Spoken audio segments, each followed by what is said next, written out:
Patrick is away this week. Our boy finally got engaged, so claps to Patrick. We have our boy Neal filling in for him. Today we're going to talk about if the Nuggets are low-key falling apart. We're going to do our starting five draft of appetizers and wrap with hot streak shooting slump. Let's get into foul trouble.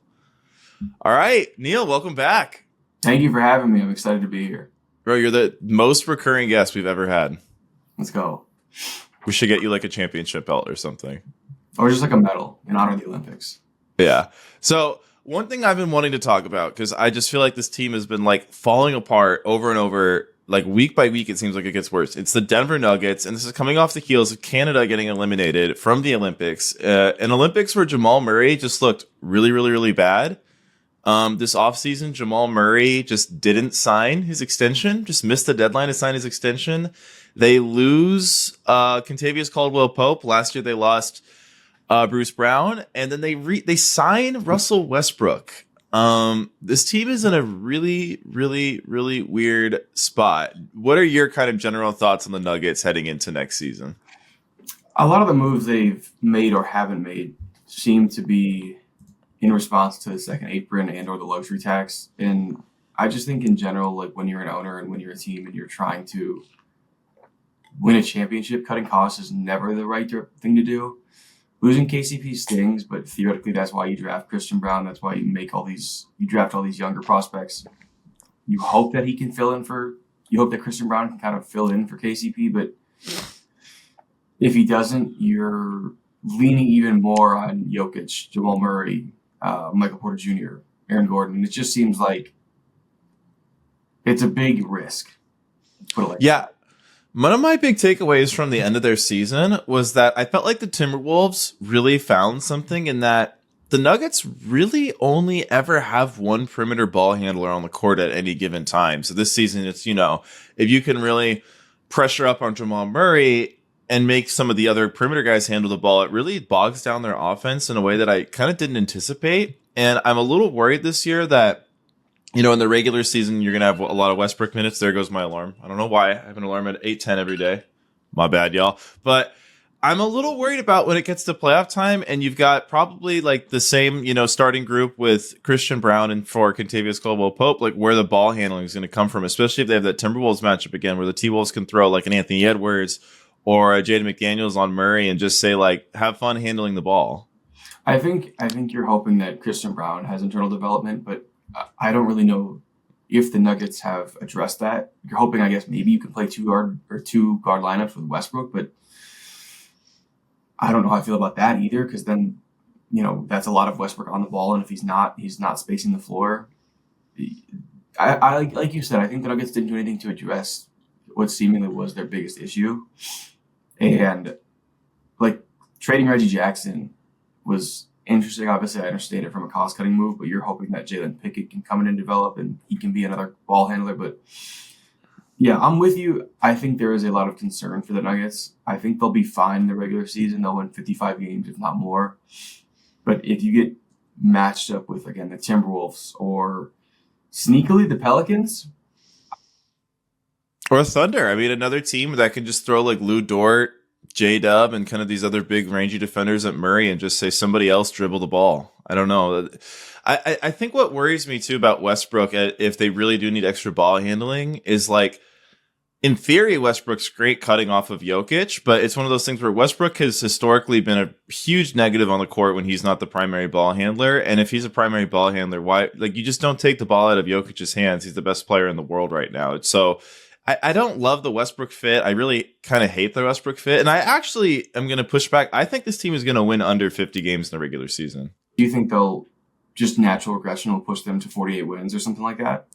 I think the West being stronger. And I do think, even though I think Jamal Murray was hurt during the Timberwolves series, is something I said during the series, I just feel like there's no way, like, he's just bad now. But I do feel like even if he was healthy, the Timberwolves did pick up on they really only have one guy who can handle the ball. A lot of these other teams in the West, like Memphis, for example, just another team, just a random team that'll be competing. Like, they can handle the ball through Bane or through Ja. The Thunder can handle the ball through J-Dub or through SGA. And last year they could have also handled it through Giddey. It's like all these teams have multiple ball handlers, but the Nuggets really only have one guy at a time who they really feel confident can dribble the ball. Do you think it would be detrimental to have, a 2 guard lineup with Westbrook, Jamal Murray, maybe even Jalen Pickett if he develops? I'm just worried about Westbrook's fit with Jokic because I feel like either you're taking away Jokic or you're taking away Westbrook. I just don't see how they play well together. I agree because I think Westbrook has to be on the ball to be effective.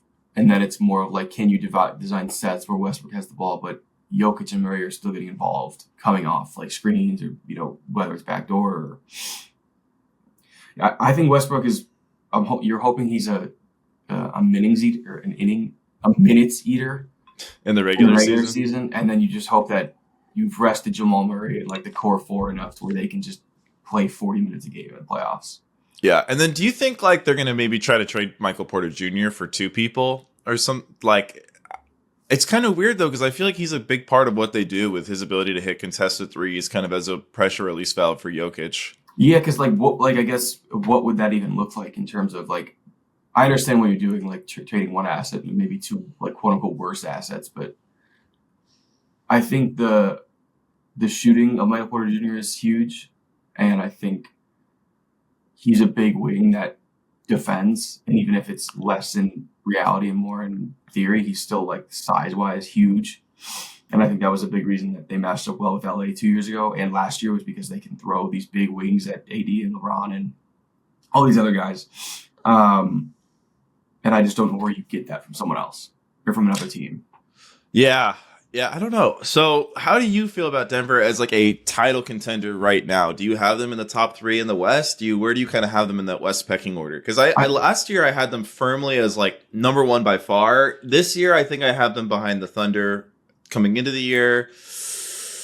I don't know how I feel about like every other team in the West, but I definitely have them in that like probably tier 2, maybe even tier 3 group when I really sit down and think about it. For me personally, I still think they're a top 4 team in the West. I'm higher on a bunch of teams that people aren't necessarily as high on, but I definitely think that they're. I mean, you have the best player in the world. When it boils down to it, we've seen LeBron be the best player in the world and take teams to championships. And I'm not saying Jokic has ever been at that level, but when you have the best player in the world, it's really ridiculous to try to count you out. And it's not like Michael Porter Jr. is a scrub. It's not like Jamal Murray is a scrub. Aaron Gordon. They still have all these design roles. And in theory, Christian Brown just replaces KCP, and then they're right back to where they were last year, 2 years ago. They still have their flaws, but assuming they don't run into a team with multiple wing defenders, and they didn't 2 years ago, you still have the recipe for a championship. Yeah, it seems unavoidable to avoid Minnesota and Oklahoma City going forward. And I think what worries me is I think Christian Brown in a vacuum is a very fine replacement to KCP in terms of energy. You're getting a little bit more basket attacking. You're getting a little bit more transition. I'm just worried that you're not going to be shooting enough threes in the half court, which is what could hurt them in the playoffs.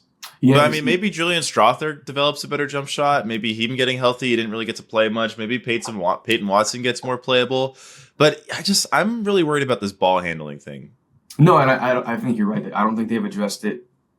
And even if you view Westbrook as a part of an answer, he's still not an answer that can play in the playoffs. Yeah, or effectively with your best players. So how much of an answer is it really? Yeah, I mean, we are coming off a season where Westbrook shot 4 of 32 during a 32 field goal stretch in the playoffs.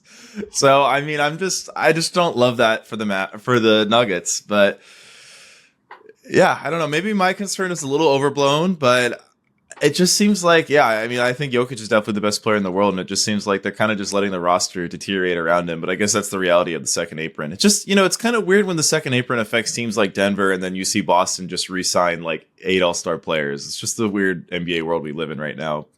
Yeah, I mean, it's tough because we're even like Phoenix, you see Phoenix just blow past the second apron and they just with no regard. And it's tough for me to sit here and say that an owner should be willing to pay these taxes and do all this other stuff when, they're the ones losing the money. But I do have a hard time with sports teams, owners, budget crunching when you're still, making all this money. It's not like they're operating at a loss. Yeah, and I mean, the Denver Nuggets, I mean, they might be operating at a loss with those types of taxes, but the Denver Nuggets are owned by Stan Kroenke. He owns the Rams. He owns some EPL teams as well. So, I mean, this is one of the more wealthy owners in the NBA. Yeah, it's not like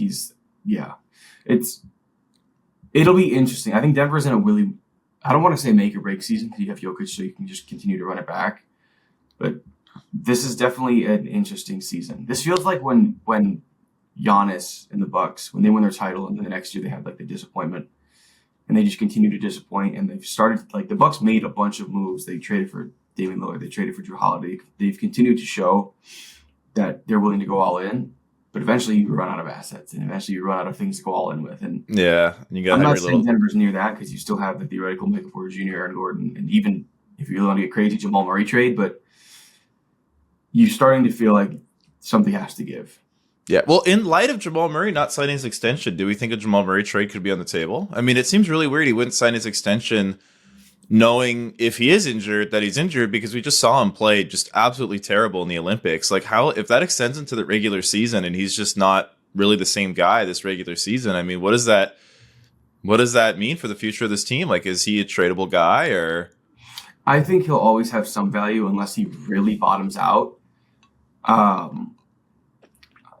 think if you're Denver, you're assuming that you're hoping rather that he can get back to normal Jamal Murray, just because he has such a rapport with Jokic and just that team in general has not such good chemistry. Yeah, and for the record, I don't think Jamal Murray is going to fall off. I think he'll be fine come regular season time. I just think it's odd timing that if he is committed to being with this team long term, he wouldn't take his extension.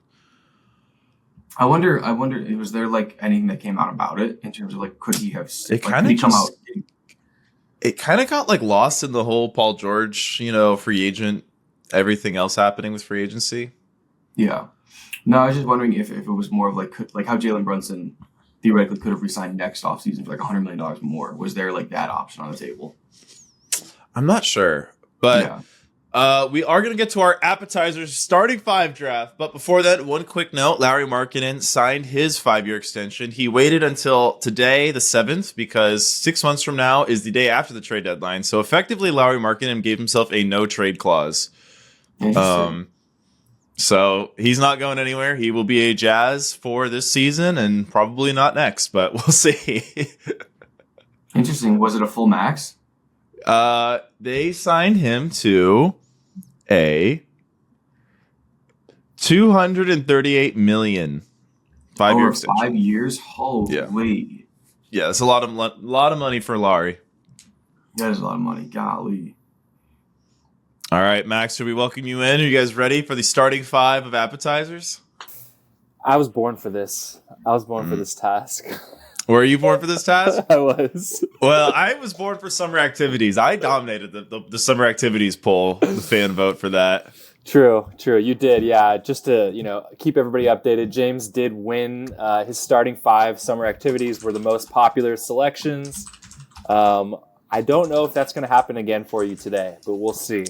I am a little nervous about this one because appetizers, like, I feel like if you wanted to win, you would just choose really generic things.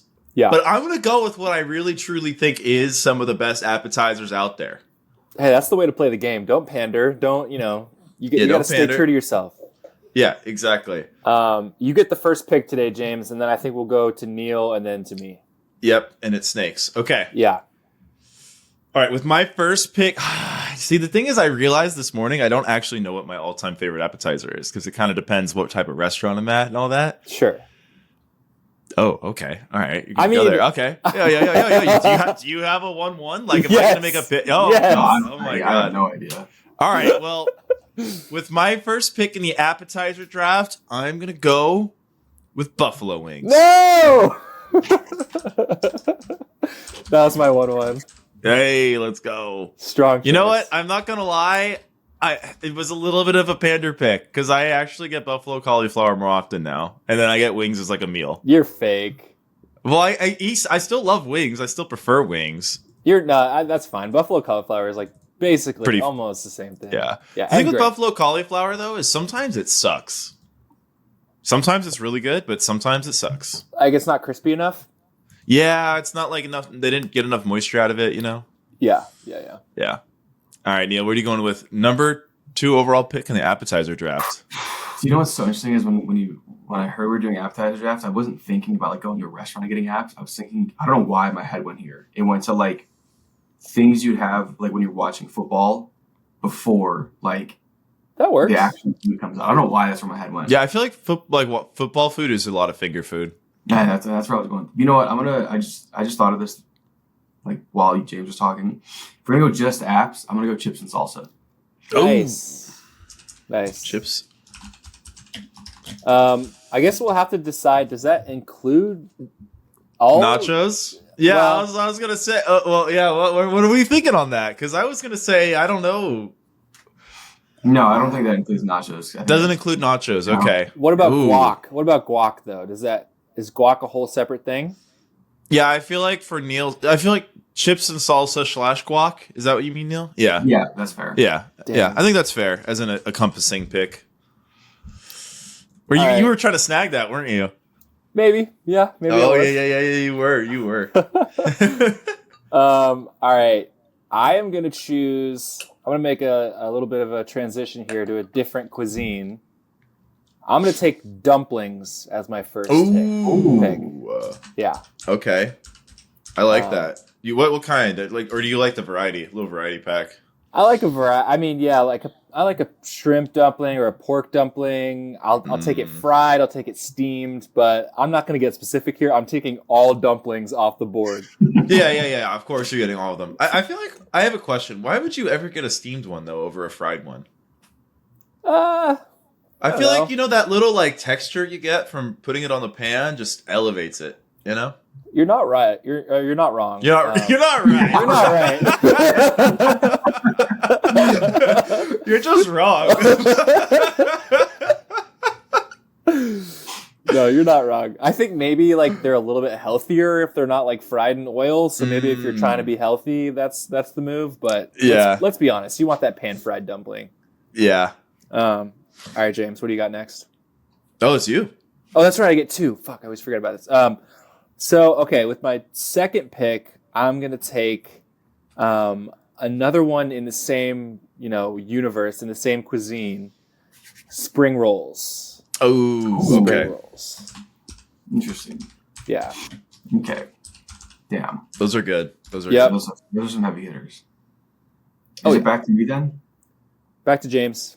No, it's Neal. Sorry, Neal. Neal. Okay. Snake draft. Damn. Okay. I kind of have my next three. At least I think. I don't want to lose one of them, so I'm trying to like think which one will get picked. I'm gonna go something that you wouldn't get at a restaurant, like I was thinking earlier. I'm gonna go pigs in a blanket. Okay. Ooh, okay. Yeah, I like that. pigs in a blanket. If every football, every Sunday, I used to have those, and that's just where my head goes when I think of appetizers. I'm on board. All right. Well, this has become like one of my absolute go-tos. It's pretty hard to fuck up. Anywhere you get it, it's pretty much always good. Guys, I'm gonna go with the German pretzel. Ooh. Soft Like when you pretzel. get pretzel bites, with the little beer cheese and the mustard. That sounds good. Damn. Yeah. I didn't even consider that. No, neither did Yeah, I. those are- Sometimes damn. Yeah, I mean those are just phenomenal. Let's see. I went out. What did I have the other day when I had okay. All right. I've had my kind of two basic pander picks, although the second one I really do get that pretty much everywhere. But this is one that I feel like, if you know, I'm going to go with spicy tuna crispy rice. Oh, That's a very specific. unique pick.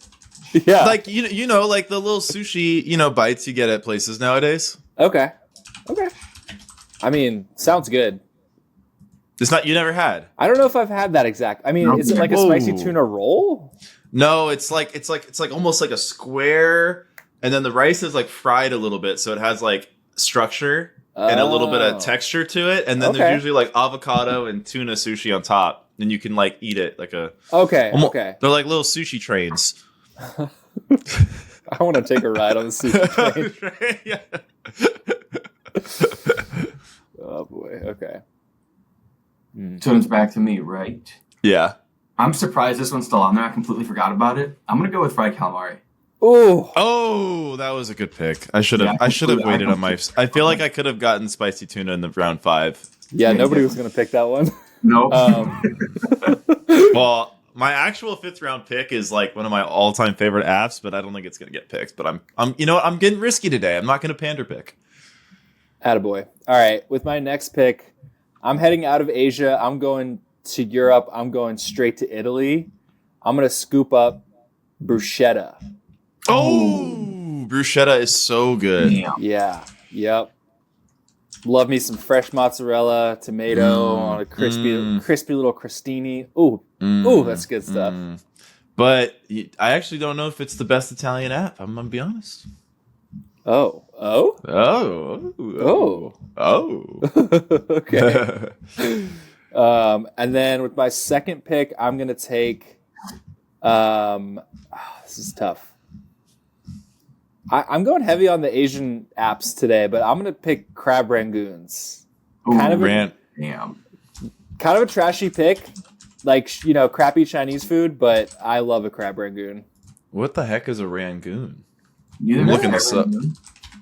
Rangoon? Oh, these little like square things. Yeah. Oh, yangoon. Romanized as a rangoon. How have you never heard of a crab rangoon before? I'm so confused. Dude, I swear that there's no good Chinese. I feel like I've never lived near a good Chinese restaurant in my life. You've never lived near a Panda Express? No. Well, I have, but I. Sometimes they're called. Do they have these at pickup wontons? Sticks? Wontons? Oh yeah, wontons. Yeah. Do they have these at pickup sticks? I don't know what that is. Neither do I. Y'all, it's like.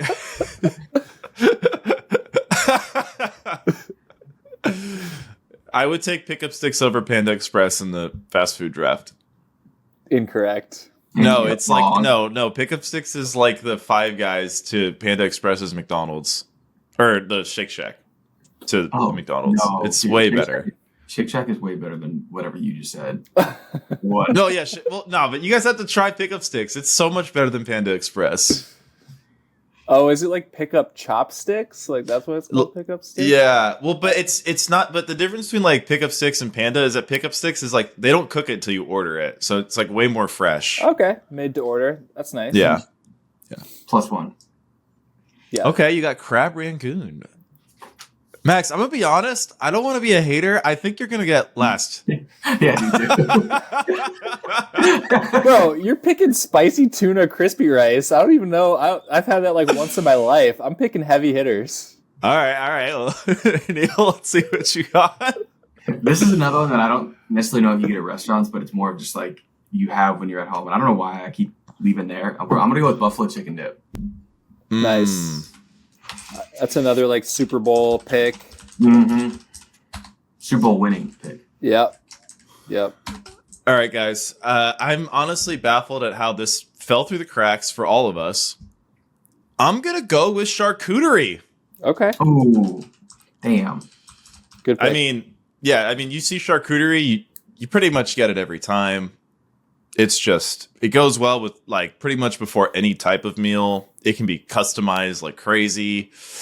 And it bounces back to me. So I could take one of my all-time favorite apps, but I feel like if I do it, people are going to be like, what is that? Pandering. Yeah. Should dude. I? Follow your heart? Don't be fake. All right. Should I be real? Yeah. Well, okay. For once in your life. For once in my life. I mean, this is one of those things that I feel like less than like 10% of the audience has had and like less than 20% has heard of. That's the problem. But you know what? It's so fucking good. I'm doing it. Beef carpaccio. Oh, okay. I see what you're saying, but that's the best Italian app. Right? Well, there's another one. That's probably the best one, but there's another one that I think is actually a little better than bruschetta. Oh, wow. Okay. Bruschetta's top tier. I don't want to. You know what? Bruschetta's top tier. It's an S tier. It's an S tier app. Thank you. Can't be hating. Thank you. Beef carpaccio. For those of you who don't know, it's really, really, really thin raw steak. You usually start with some arugula, some capers, some lemon, some salt. Oh, it's amazing. All right, James. And if you disagree, I don't care about the opinions of people who are afraid to eat raw meat. I don't need a wussy chiming in on my food. All right, Neal, can you top raw beef? Yeah, yes, I can. I personally, you know what? I'm not even gonna lie. I'm pandering at this pick. I personally hate this. but I know a lot of people do. Then why are you drafting it? because I'm doing it because my dad loves it, and every time I went to like a football party or anything related to football, even on regular Sundays, he would bring this. I never understood why. It's the appetizer draft, not the football food draft. Listen, I'm going with deviled eggs. I hate deviled eggs. I'm going with it. I don't think you'd ever get that outside of like a brunch, though. All right, I think Neal just lost with that pick. I think I might have won again. Well, wait, I still have one more. Okay, this is a classic bar food, and if you hate on this, then you're not a real one. I'm gonna take onion rings. Ooh. A basket of onion rings. That was a really strong pick to close out. Wait, thank you. Onion rings is an app?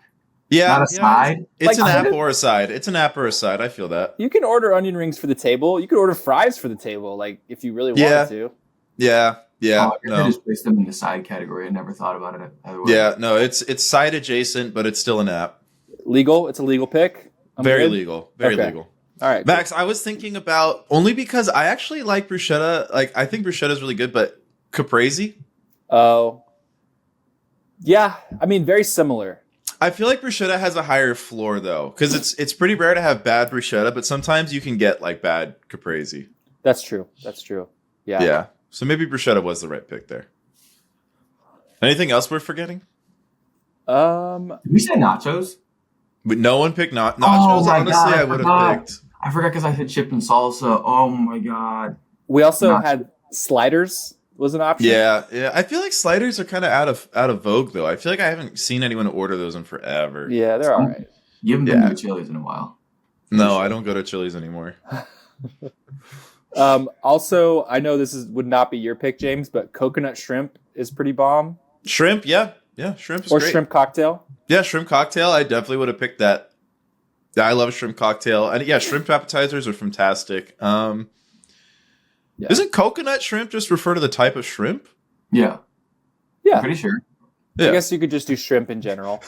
my hatred of coconut extends towards non-coconut things. Yeah, Neal, I don't know if you listened to the last pod, but James hates coconut and all tropical fruits for some reason. I just like them as primary flavors.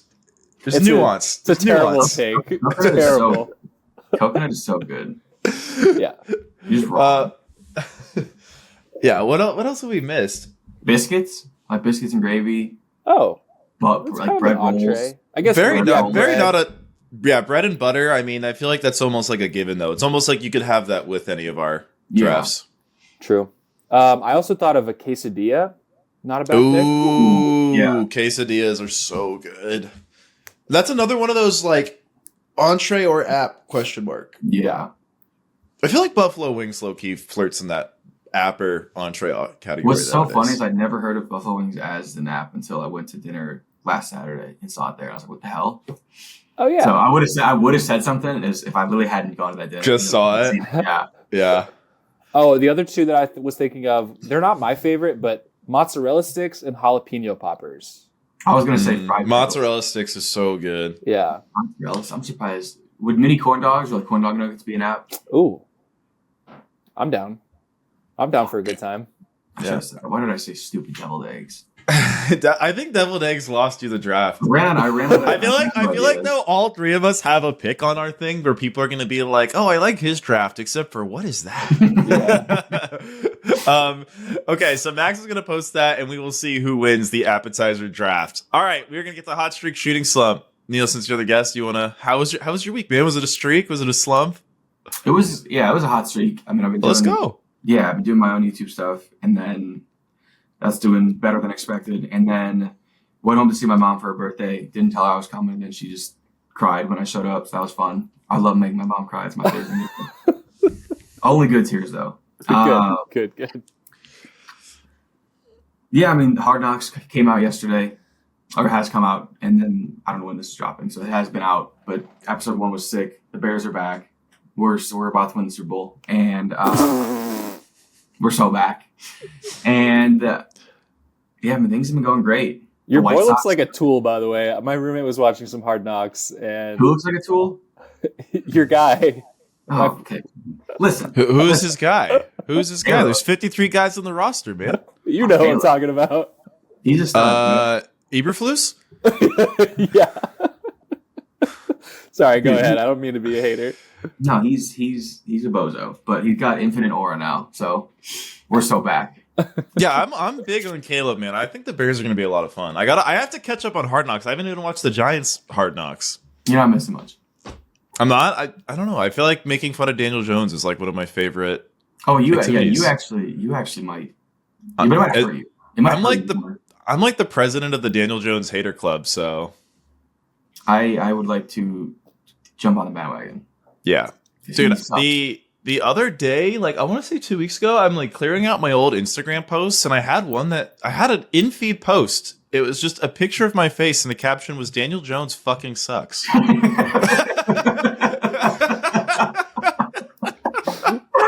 Oh my god. It was from 2020. God. I remember like his first, I think it was his rookie year, and he had like 4 rushing touchdowns against Tampa Bay, and everybody was so excited. And I was like, bro, this guy fucking sucks. Like, what are we all gassing him up for? No, I remember he had a game against the Lions where he had like 400 yards and 4 touchdowns, and I was like, why do I feel like he sucks though? Yeah, I feel like that's how football is though. Like you could throw a 5-yard pass that the receiver takes all the way, and then your stat line looks great, and it's like you really didn't have anything to do with that. yeah, like I feel like specifically football, I know we're this a tangent, but football is such like a, if you don't watch the game and you just stat watch, you could be so misled. Like it's really Yeah. tough for an NBA player. I don't care how bad you are. It's so tough for any NBA player to get 30 points or 40 or 50. When you have when Corey Brewer had a 50-point game, it was like, what the hell did we just watch? Yeah. But there's no NFL quarterback. They're like NFL quarterbacks are for 400 yards all the time. I'm pretty sure Sam Bradford has like 15 400-yard games, and Sam Bradford was terrible. Yeah, football is definitely the most misleading stats. All right, Max, how was your week? It's been going pretty good. I'm gonna say shooting streak. Just I want the good vibes. Shooting streak, hot streak. Sorry. Sometimes I You're do getting that. a little tepid. halfway You're getting there. a little tepid there. I'm gonna go full hot. I need a hot streak going into this weekend. I am shooting a short film on Saturday and Sunday, so I need to. I'm prepping everything, getting everything in place, and it's all coming together. And I need to go into this weekend just on a heater and power through because it's gonna be a lot of work. But other than that, I'm doing great. It's a good week. I mean, it's hot as crap out here. It's so Dude, it was tough. over 100 yesterday. Oh Yeah, my god. Yeah. Wait, in West Hollywood it was over 100? No. Well, not in the valley, but I have to go to the valley for work all the time. Yeah, West true. Hollywood. It's always nice out in the city, man. I love it out here. Right. It's been great being back. Yeah. What about you? Slump, big slump, Oh no. guys. So Tesla introduced a quote feature a while ago where they can take away your autopilot, and they took my autopilot away. And it has been miserable doing these hour-plus drives to Cerritos to watch the Bucket Squad AAU team. There's so much traffic. I just haven't had my autopilot. You know, when you get used to it over the course of 5 years and you get it taken away from you, it's tough scenes, man. Why do they take it away? Because I, quote, wasn't paying attention. How long are you in timeout for? I'm in timeout till, I think, tomorrow afternoon. They timed me out last Thursday. How did So they basically- know? No, so basically what used to happen is if you weren't paying attention, it would just disable your autopilot until you parked your car and started a new drive. But then recently they made it so you have 5 lives. But here's the catch. Your lives don't reset until you run out of lives. So if it took you 3 years to run out of lives, you would still get banned for a week. If you took you 1 day to run out of 5 lives, you'd get banned for a week. So it took me like 4 or 5 months to run out of these lives. And by the way, before people think I'm just a dangerous driver, sometimes the car doesn't even acknowledge that you are paying attention, which is the crazy part. Like sometimes it just doesn't even acknowledge that you're moving the steering wheel. So you can lose lives when you're fully paying attention. It's such, maybe my car's busted, but yeah, no, I moved the steering wheel, car didn't register, lost my life, haven't had autopilot. It's been a huge slump. It's kind of, I'm still thinking about, you know, because people text me about it last week when I got charged for 2 spritz, 2 Aperol. Yeah, that's people brought that up to me, and I'm like, damn, that really happened over a week ago now. You wanted to complain about it again? Yeah, I gotta do. No, I honestly, I feel like I've just been having one of those weeks where I'm just like going through the motions of life, where it's like nothing's really happening. So I'm gonna say I'm on a bit of a slump. Hey, it'd be like that sometimes. It's all right. It'd be like that, yeah. Next week. Yeah. Well, hopefully I streak up next week. We'll see. Yeah. You never know. Well, do you feel the earthquake yesterday? Dude, that was horrifying. You didn't feel that, Max, in Silver Lake? No, what? I didn't know about this. I didn't even hear about this. Bro, it was long. You felt it, Neal? Dude, it was. I was literally sitting here like on FaceTime with someone, and then my phone like started like doing the I got the notification, and I was like, oh, that's cool. And then my whole setup started like rumbling, and I was like, what the hell is going on? Yeah, I heard my bookshelf rumbling from the other room. Then the next like 12, 15 seconds was just like a roller coaster ride. It wasn't that intense. I feel like I've never felt a really bad earthquake. It was kind of mellow. It was long. It was long though. Everything was like rattling, and then it just like was humming for a bit. I was like, what the hell is going on? Apparently it was 2 earthquakes that coincidentally happened at like the same time, and that's why it felt so long. Interesting. God. Yeah, it was like one in Bakersfield and then one like super far northeast of LA.